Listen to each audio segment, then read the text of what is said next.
My name is Severn Cullis Suzuki, and I'm currently a PhD student at the University of British Columbia. I'm also a board member of the David Suzuki Foundation. Well, my first role model is my mom. She's the kind of person that always stands up for what's right. Grade 4 was when we learned about Indigenous peoples in Canada. In my textbook, I was reading about how First Nations used to have potlatches. They used to have dances and practice their traditions. They used to carve totem poles, all these things in the past tense, and there was zero reference to anything contemporary. And I said, Mom, you know, it's so weird. They're just acting like Indigenous or First Nations don't exist.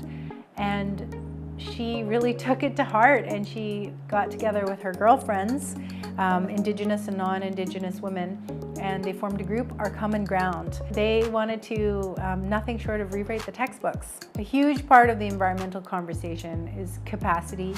When we talk about global unity in addressing big environmental issues, there's also a big conversation about social inequality. Developed nations, which have by and large created the bulk of our globalized environmental problems, are saying, okay, we have to have all of these standards. The developing world that is, first of all, trying to catch up to this high standard of living, and then is, trying to deal with a lot of capacity issues. So there's a huge hypocrisy there. Women are the members of our societies that truly bear the worst of any of the problems in a society, in a community. If you have a society that is very violent against the earth, once again, women bear this brunt, especially women who are connected to the earth.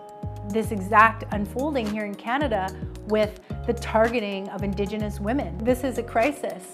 And why? I would argue that our society in general is very violent towards the earth.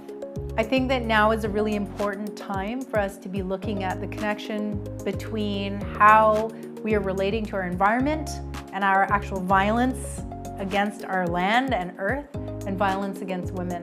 And this is especially relevant and important today when we look at what's happening with Indigenous women.